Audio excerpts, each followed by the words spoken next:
This question is about organic acids. Part A. Lactic acid shown below has two functional groups. Lactic acid reacts with bases and with many metals. 1. An aqueous solution containing 1.125 grams of lactic acid is reacted with an excess of magnesium producing hydrogen gas. 2. The excess magnesium is removed, the water is evaporated, leaving a white solid A. Part 1. Name the type of reaction of lactic acid with bases and with metals.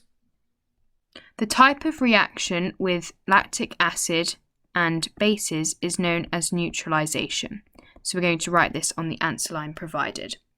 Then the type of reaction with lactic acid and metals is known as a redox reaction.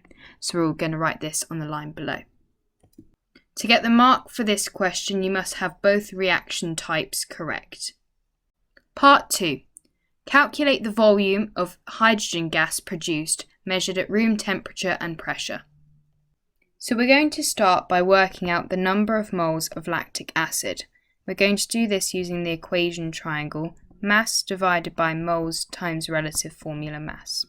So we've been given the mass of lactic acid, and that is 1.125 grams. We're going to divide by the relative formula mass. So the relative formula mass, we can start by counting the number of carbons. We've got 1, 2, 3 carbons in lactic acid. So we're going to have 3 times 12. Then we're going to count the number of oxygens. We have 3 oxygens, so we're going to have 3 times 16. Then we need to count the number of hydrogens. So the number of hydrogens, we would have 3 on our far left carbon. We would then have 1 on our second carbon, and then the hydrogen in the OH group. And then we have our other hydrogen in our carboxylic acid OH group. So that's a total of 6 hydrogens, and that makes the relative formula mass of lactic acid 90. That gives us a number of moles of 0.0125 moles. Next, we're going to work out the volume of hydrogen produced. So we're going to do this using the equation volume over molar volume, which will be 24,000 because we're measuring at room temperature and pressure, and that will equal moles. So we've not got the volume, we're trying to work that out, so we're going to do moles multiplied by 24,000.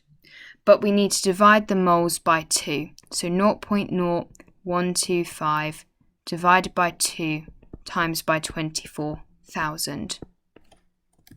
The reason we've divided by 2 is because there are twice the number of moles of lactic acid than there are of hydrogen. So this gives us a volume of 150 centimetres cubed, which we then write on the answer line provided. To get the 2 marks for this question, you get your first mark for correctly working out the number of moles in lactic acid, and your second mark for then working out the volume of hydrogen gas. Part 3. What is the empirical formula of the white solid A? Lactic acid, when it reacts with magnesium, will lose a hydrogen, so it will have a negative charge, and it's going to lose the hydrogen on the carboxylic acid group. So that means it's going to have a -1 charge. Magnesium has a 2+ charge, so we're going to have 2 of our lactic acid groups. So that means the empirical formula of the white solid would be C6H12O6, because that's lactic acid multiplied by 2, and then Mg for magnesium. To get the mark for this question, you must have the correct empirical formula written. Part 4. Predict 2 reactions of lactic acid, each involving a different functional group. Do not include reactions with bases or metals. For each reaction, state the type of reaction, the reagents and conditions. Draw the structures of any organic products formed. Let's firstly look at carboxylic acid, which is COOH. The reaction it's going to undergo is esterification. The reagents for esterification are any alcohol if we use methanol, so CH3OH, and an acid, so sulfuric acid, H2SO4. Then we're going to produce an ester. The ester we would produce with lactic acid would be CH3, CHOH, COO, CH3. The ester group is this COO, and it would look like this. C doubly bonded to an oxygen with another oxygen and then two R groups attached either side. Now we're going to look at the second of our reactions. So the reaction we're going to look at is with a secondary alcohol, and we're going to look at oxidation. So the reagents for oxidation are potassium dichromate, which is K2Cr2O7, and sulfuric acid. Then the conditions would be heat. So it would produce a ketone because the secondary alcohol is going to oxidize, and instead of having an alcohol, we're going to have a ketone. So writing this organic product, we would have CH3 brackets CO close brackets COOH. To get the marks for this question, you get your first mark for having the reagents and conditions of esterification, your second mark for having the correct organic product of esterification, your third mark comes from the correct reagents and conditions for oxidation, and the fourth mark is from having the correct organic product for oxidation. Part B. In basic conditions, amino acids form anions with the general formula RCHNH2COO-. These anions can act as bidentate ligands. Copper-2 ions can form a square planar complex with anions of the amino acid glycine, where R is equal to H. There are two stereoisomers of this complex, B and C. Part 1. Draw the skeletal formula of the anion of glycine. The skeletal formula for the anion glycine is going to look like this, with our H2N connected to our CH, which is then connected to our COO negative. To get the mark for this question, you must have the correct skeletal formula for the anion of glycine. Part 2. Draw diagrams of stereoisomers B and C. In your structures, show the ligands as skeletal formula. On each stereoisomer, we're going to have a copper and two ligands. So with the ligands, the nitrogen is going to bond to the copper, then we're going to draw the skeletal ligand, and then we're going to have the oxygen also bonding to the copper. We're going to have the nitrogens at 90 degrees from each other, and then the skeletal ligand we finish off.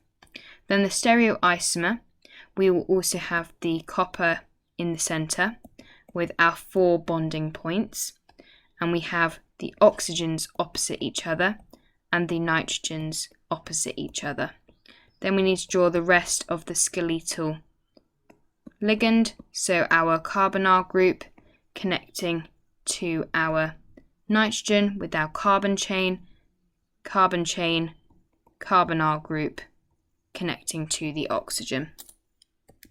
The reason why the complexes look like this is because we're told in the question we're going to have a square planar complex, and you have the O-, which has a lone pair that can bond to the copper, and a nitrogen on the NH2 group that also has a lone pair that can bond to the copper. And so this is the square planar complex structure and the stereoisomers of this complex structure. For this question, you get a mark for each stereoisomer that's correct, so a mark for B and a mark for C. Part 3. Anion ligands of the amino acid alanine, where R is CH3, would be expected to form more than 2 square planar stereoisomers with copper-2 ions. Explain this statement.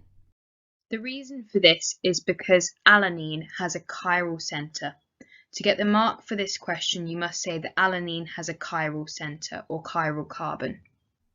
The reason why a chiral centre means you're going to have more than 2 square planar stereoisomers is because with a chiral center, this means that you can have mirror image stereoisomers, so reflections of our square planar stereoisomers, and these will be additional stereoisomers and therefore more than two.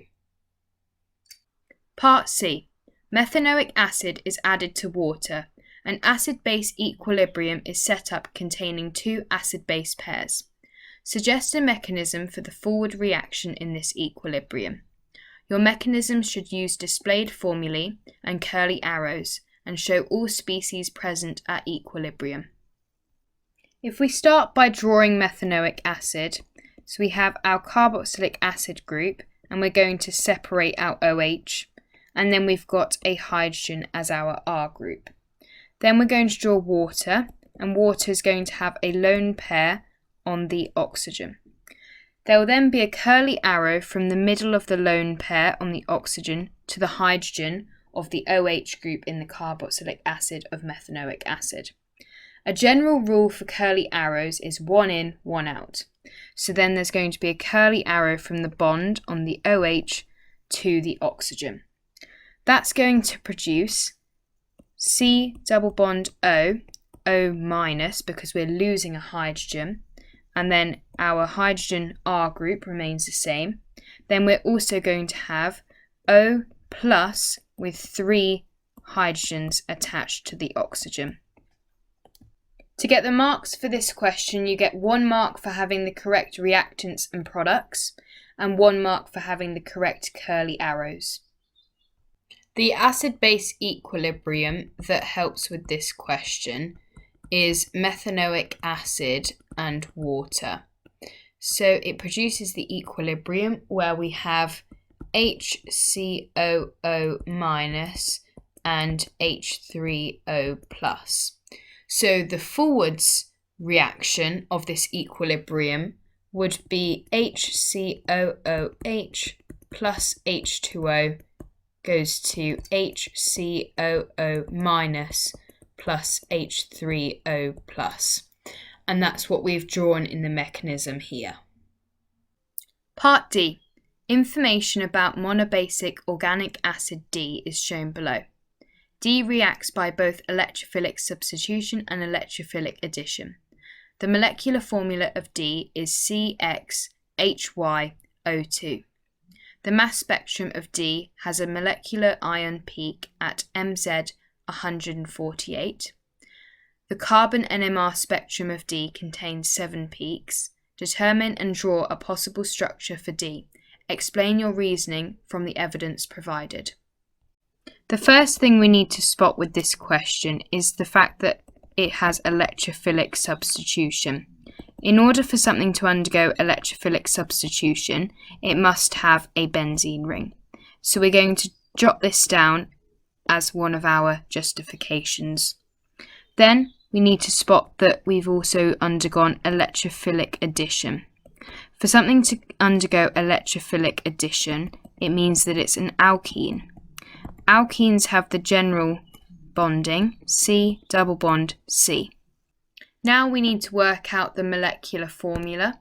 So we're told it has the general structure of CXHYO2. So we know already that we're going to have a benzene ring, and we're also going to have a C double bond C, but we're also told in the question we've got a monobasic acid, so that means we're going to have a carboxylic acid group present. So that means our molecular formula is going to be C9H8O2. Writing or drawing the structure for D, we draw our benzene ring, then we're going to have our carboxylic acid group attached and our alkene group.